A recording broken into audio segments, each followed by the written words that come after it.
આજની આ ઊંડાણપૂર્વક ચર્ચામાં આપનું સ્વાગત છે. આપણી પાસે આજે એક જ સ્ત્રોત છે, ગુજરાતના એક કદાચ ઓછા જાણીતા પણ અત્યંત પ્રભાવશાળી સંત સરયુદાસજીનું જીવનચરિત્ર. આપણો હેતુ ફક્ત તેમની જીવનકથા સાંભળવાનો નથી, બરાબર? પણ એ સમજવાનું છે કે પાટડીનો એક સામાન્ય યુવક ભોગીલાલ એ કેવી રીતે હજારો લોકો માટે આદરણીય સંત સરયુદાસજી બન્યો. બિલકુલ. અને એમની વાર્તા, એમની આખી જીવન યાત્રા એ સેવા અને કરુણાની શક્તિ વિશે આજે પણ આપણને ઘણું બધું શીખવી શકે છે. તો ચાલો ત્યાંથી જ શરૂ કરીએ. આ સ્ત્રોત કોઈ ચમત્કારોની ગાથા નથી, એ ખાસ સમજવા જેવું છે. બરાબર. આ તો એક એવા વ્યક્તિની વાત છે જેમણે પોતાના જીવનના દરેક શ્વાસમાં મતલબ નિસ્વાર્થ સેવાનો સિદ્ધાંત જીવી બતાવ્યો. આપણે એમના જીવનના એ નિર્ણાયક તબક્કાઓ પર ધ્યાન કેન્દ્રિત કરીશું. જેમ કે એમનો સંસાર ત્યાગનો નિર્ણય. હા, અને એમની સેવાની અનોખી રીત અને એમના સિદ્ધાંતોની અતૂટ મજબૂતી. તો ચાલો શરૂઆત કરીએ. વાર્તા શરૂ થાય છે આજથી લગભગ પોણા 200 વર્ષ પહેલા. ઈસવીસન 1848માં પાટડી ગામમાં ભોગીલાલ નામના એક છોકરાનો જન્મ થાય છે. અને સ્ત્રોત કહે છે કે એમના માતાપિતા પ્રભુદાસ અને ગંગાબેન એ પોતે ખૂબ જ દયાળુ હતા. એટલે સંસ્કાર તો વારસામાં જ મળ્યા હતા એમ કહી શકાય. બિલકુલ. અને આ વારસો છે ને એ બહુ જલ્દી દેખાવા લાગ્યો. એ મોસાળમાં મોટા થયા, પણ એમનો ઝોક ઔપચારિક ભણતર કરતા સત્સંગમાં વધારે હતો. ફક્ત 7 ધોરણ સુધી જ ભણ્યા હતા. હા, પણ વજા ભગત અને જોઈતારામ ભગત જેવા સંતોના સંપર્કમાં રહીને જે જ્ઞાન મળ્યું એ કોઈ પુસ્તકો ન આપી શકે. મને એ વાત ખૂબ જ રસપ્રદ લાગી કે જ્યારે એમને મામાની અનાજની દુકાને બેસાડવામાં આવ્યા ત્યારે એમનું ધ્યાન વેપારમાં ઓછું અને મંદિરમાં વધારે રહેતું. હા, સ્ત્રોતમાં એક પ્રસંગ છે કે સાંજની આરતીનો ઘંટ વાગે ને એટલે બધું ખુલ્લું મૂકીને મંદિર તરફ દોડી જતા. હા, કોઈ વેપારીના લક્ષણ તો નથી જ. ના, જરાય નહીં. આ જ તો એમના આંતરિક સંઘર્ષને દર્શાવે છે. એક તરફ સાંસારિક જવાબદારી હતી દુકાન ચલાવવાની, અને બીજી તરફ એક આધ્યાત્મિક ખેંચાણ હતું. અને આ ખેંચાણ એટલું પ્રબળ હતું કે કોઈ પણ ભૌતિક જવાબદારી પર હાવી થઈ જતું હતું. અને આ જ એમના જીવનનો પાયો બનવાનો હતો. બરાબર. અને અહીંથી વાર્તામાં એક મોટો વળાંક આવે છે. એક પરિણિત વ્યક્તિ એ સંન્યાસના માર્ગે કેવી રીતે વળે. હા, એમના ગામમાં ભગવાનદાસ નામના એક સંત આવે છે. અને ભોગીલાલ તરત જ એમને ગુરુ બનાવવાની જીદ પકડે છે. પણ સંત એક એવી શરત મૂકે છે જે લગભગ અશક્ય હતી. શું શરત હતી? એમણે કહ્યું, તું પરિણિત છે. જ્યાં સુધી તારી પત્ની તને સંમતિ ન આપે ત્યાં સુધી હું તને દીક્ષા ન આપી શકું. ઓહ, તે સમયના સામાજિક માળખામાં તો આ બહુ મોટી વાત કહેવાય. બહુ જ મોટી. આ ફક્ત વ્યક્તિગત નિર્ણય નહોતો, એ એક સામાજિક અને પારિવારિક બંધનને તોડવાની વાત હતી. અને ભોગીલાલ શું કરે છે? એ સીધા પોતાની પત્ની પાસે પહોંચી જાય છે. જે તે સમયે બીમાર હોવાથી પોતાના પિયર લીમડીમાં હતા. અને જઈને સીધી વાત કરી, મારે સંન્યાસ લેવો છે, મને સંસારમાં રસ નથી, તું મને રજા આપ. આ સાંભળીને કોઈ પણ સ્ત્રીની શું પ્રતિક્રિયા હોય? પણ એમની પત્નીએ પતિની આંખોમાં રહેલી સાચી લગન જોઈ અને સંમતિ આપી દીધી. આ ક્ષણ પર થોડું રોકાવું જરૂરી છે. હા. પ્રથમ દ્રષ્ટિએ તો આ ભોગીલાલની દ્રઢતા અને એમની પત્નીના ત્યાગની વાત લાગે છે. પણ જો આપણે ઊંડાણપૂર્વક વિચારીએ તો તે સમયની સામાજિક પરિસ્થિતિનો પણ ખ્યાલ આવે છે. તમે કહેવા શું માંગો છો? શું એવું બની શકે કે પત્ની પાસે ના પાડવાનું કોઈ વિકલ્પ જ ન હોય? એ પણ એક શક્યતા છે. તે સમયમાં પતિના ધાર્મિક નિર્ણયનો વિરોધ કરવો એ સ્ત્રી માટે લગભગ અશક્ય હતું. પરંતુ સ્ત્રોત જે રીતે વર્ણન કરે છે તે પરથી એવું લાગે છે કે એમણે ખરેખર પોતાના પતિના આધ્યાત્મિક કલ્યાણને પોતાના સાંસારિક સુખ કરતાં વધુ મહત્વ આપ્યું. એટલે આ નિર્ણય ત્યાગ અને મજબૂરી બંનેનું મિશ્રણ હોઈ શકે છે. કદાચ. પણ પરિણામે આવ્યું કે ભોગીલાલ માટે સંન્યાસનો માર્ગ ખુલ્લી ગયો. અને તેઓ વણોદ ગામે ગુરુ પાસે પહોંચ્યા, દીક્ષા લીધી અને ભોગીલાલ મટીને સરયુદાસજી બન્યા. તો દીક્ષા લીધા પછી એમનું જીવન સિદ્ધાંતોની એક જીવંત પ્રયોગશાળા બની ગયું. બરાબર. સ્ત્રોતમાં એવા કેટલાક અદ્ભુત પ્રસંગો છે જે બતાવે છે કે એમણે આ સિદ્ધાંતોને રોજિંદા જીવનમાં કેવી રીતે ઉતાર્યા. ચાલો એમાંથી કેટલાક પર નજર કરીએ. હા, પહેલો પ્રસંગ પેલું ટ્રેનનો છે. હા, તેઓ ડાકોર જઈ રહ્યા હતા અને એક પઠાણ સતત એમને પગ અડાડીને હેરાન કરી રહ્યો હતો. સામાન્ય માણસ તો ગુસ્સે થાય, ઝઘડો કરે. પણ સરયુદાસજીએ શું વિચાર્યું? એમણે વિચાર્યું કે આ માણસને પગમાં કોઈ તકલીફ હશે એટલે જે વારંવાર પગ હલાવે છે. અને આવું વિચારીને તેઓ પઠાણના પગ દાબવા લાગ્યા. અકલ્પનીય. સાચું કહું તો આવી પરિસ્થિતિમાં શાંત રહેવું એ જ મારા માટે બહુ મોટી વાત છે. સેવા કરવી તો દૂર રહી. આ જ એમની વિશેષતા હતી. એમણે પરિસ્થિતિને નકારાત્મક દ્રષ્ટિથી જોવાને બદલે એમાં સેવાની તક શોધી. રેડિકલ એમ્પેથી. બરાબર. અને પરિણામ શું આવ્યું? પેલો પઠાણ શરમથી પાણી થઈ ગયો. એમના પગે પડીને માફી માંગી. અને કહ્યું કે આપ સિર્ફ ઇન્સાન નહીં લેકિન ખુદા કા પ્યારા ઓલિયા હૈ. અહીં કરુણાએ આક્રમકતા પર વિજય મેળવ્યો. અને બીજો પ્રસંગ તો આનાથી પણ વધુ ચોંકાવનારો છે. કયો? પેલો ગુંડાવાળો? હા, મંદિરમાં તેઓ આરતી કરી રહ્યા હતા અને કેટલાક ગુંડાઓ એમને લાકડીઓ લઈને મારવા આવ્યા. કોઈના ચઢાવવાથી આવેલા. હવે વિચારો, સામે હિંસા મૂર્તિમંત થઈને ઊભી છે. એમણે શું કર્યું? તેઓ શાંતિથી પાછા ફર્યા અને જે આરતી એ ભગવાનની ઉતારતા હતા એ જ આરતી એમણે પેલા ગુંડાઓની ઉતારી. શું વાત કરો છો? આ તો અકલ્પનીય છે. હિંસાનો જવાબ પ્રેમથી, એ પણ આટલી હદે. અને આ કોઈ નાટકીય પગલું નહોતું, ખબર છે?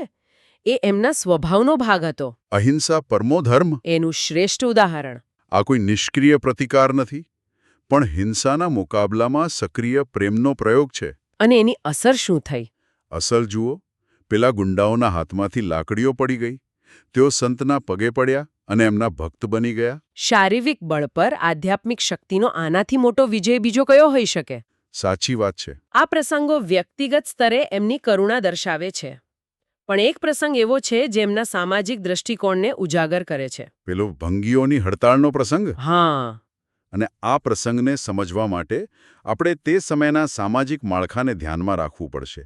જ્ઞાતિ પ્રથા, છૂત અછૂતની ભાવના, બધું ચરમસીમા પર હતું. હા, અને અપવિત્ર ગણાતા કામો અમુક જ્ઞાતિના લોકો જ કરતા. અને હડતાળને કારણે જાહેર શૌચાલયો એટલા ગંદા થઈ ગયા કે કોઈ તેનો ઉપયોગ કરી શકે એમ નહોતું. ત્યારે સરયુદાસજીએ જે કર્યું તે ખરેખર ક્રાંતિકારી હતું. શું કર્યું એમણે? તેઓ રાત્રે 3 વાગે ઉઠ્યા, કોઈને ખબર ન પડે તે રીતે, અને જાતે જ બધા શૌચાલયો સાફ કરી નાખ્યા. એક સંતે જાતે? બિલકુલ. આ ફક્ત સેવાનું કાર્ય નહોતું, આ એક મૌન સામાજિક વિદ્રોહ હતો. પોતાના કાર્ય દ્વારા એમણે સંદેશ આપ્યો કે કોઈ કામ ગંદુ કે નીચું નથી હોતું. અને માનવતા જ્ઞાતિના વાડાઓથી પર છે. બરાબર. એક સંત માટે આવું કાર્ય કરવું એ તે સમયના ધાર્મિક અને સામાજિક નિયમો પર સીધો પ્રહાર હતો. અને એમની કરુણા ફક્ત આવા મોટા પ્રસંગો પૂરતી સીમિત ન હતી, ખરું ને? ના, જરાય નહીં. સ્ત્રોત કહે છે કે તે કોઈ તાવમાં તપતા કઠિયારાનું ભારો ઊંચકીને વેચી આવતા. તો ક્યારેક ઘવાયેલા ગધેડાના ઘા સાફ કરીને પાટો બાંધતા. આ સાતત્ય જ એમને મહાન બનાવે છે. સાચી વાત છે. એમની કરુણા પસંદગીયુક્ત ન હતી. તે મનુષ્ય, પ્રાણી, દરેક જીવ માટે સમાન રીતે વહેતી હતી. તે ખરા અર્થમાં નરસિંહ મહેતાના પદ વૈષ્ણવજન તો તેને રે કહીએ જે પીડ પરાઈ જાણે રે એને જીવી રહ્યા હતા. આ વ્યક્તિગત કાર્યોની અસર ધીમે ધીમે સમાજ પર થવા લાગી. અમદાવાદના ભક્તોએ એમના માટે પ્રેમ દરવાજા પાસે સરયુ મંદિર, આશ્રમ અને ગૌશાળા બનાવી. એટલે હવે એમની સેવા વ્યક્તિગત સ્તરથી સંસ્થાકીય સ્તરે પહોંચી. અને એનું સૌથી મોટું ઉદાહરણ ક્યારે જોવા મળ્યું? 56 દુકાળ વખતે. ઈસવીસન 1899થી 1900નો એ ભયંકર દુકાળ હતો. લોકો ભૂખે મરી રહ્યા હતા. ત્યારે સરયુદાસજીના આશ્રમમાંથી રોજ 25 મણ લોટના રોટલા અને દાળનું વિતરણ થતું. આ કોઈ નાની વાત નહોતી. અને આ કાર્યમાં આખો સમાજ જોડાયો. સ્ત્રીઓ રોટલા ઘડવા આવતી, ખેડૂતો અનાજ મોકલતા. એમણે એક એવી વ્યવસ્થા ઊભી કરી જ્યાં લેવાવાળા અને આપવાવાળા વચ્ચે કોઈ ભેદ નહોતો. બધા સેવામાં જોડાયા હતા. પણ આટલું મોટું સેવા કાર્ય ચલાવવા છતાં એમના અંગત સિદ્ધાંતો અડગ રહ્યા. બિલકુલ. તેઓ સંસ્થાના વડા હતા, પણ સંસ્થાની સંપત્તિથી સંપૂર્ણપણે નિર્લેપ હતા. એમની બહેન જમનાબેનનો પ્રસંગ આ વાતનો શ્રેષ્ઠ પુરાવો છે. હા, એ પ્રસંગ ખરેખર વિચારવા જેવો છે. એમની બહેન અંધ અને ગરીબ હતા. એક ભક્તે એમને વાર્ષિક 100 રૂપિયા આપવાની ઓફર કરી. પણ સરયુદાસજીએ ના પાડી દીધી. અહીં મને એક પ્રશ્ન થાય છે. પોતાની ગરીબ અને અંધ બહેનને મદદ લેતા રોકવું, શું એ થોડું કઠોર ન કહેવાય? આ એક ખૂબ જ મહત્વનો પ્રશ્ન છે. બહારથી જોતા તે કઠોર લાગે, પણ એની પાછળ એક ઊંડું તત્વજ્ઞાન છુપાયેલું છે. કેવું તત્વજ્ઞાન? સરયુદાસજીએ કહ્યું, કોઈની દયા પર જીવવા કરતા રોજ કોઈના ઘઉં દળીને જે મજૂરી મળે તેનાથી પેટ ભરવું વધુ સારું છે. અચ્છા. તેઓ મદદના સ્વરૂપ પર સવાલ ઉઠાવી રહ્યા હતા. શું મદદ વ્યક્તિને પરાધીન બનાવે છે કે આત્મનિર્ભર? એટલે કે તેઓ ચેરિટી કરતા ડિગ્નિટી એટલે કે સ્વાભિમાનને વધુ મહત્વ આપતા હતા. બરાબર. એમના મતે સાચી મદદ એ છે જે વ્યક્તિનું ગૌરવ જાળવી રાખે. અને એમણે પોતાની બહેનને પણ આ જ સિદ્ધાંત પર જીવવા માટે પ્રેરણા આપી. અને એમની બહેને ગૌરવભેર તે જીવન જીવી બતાવ્યું. આ પ્રસંગ દાન અને સેવાની આધુનિક વ્યાખ્યાઓને પણ પડકારે છે.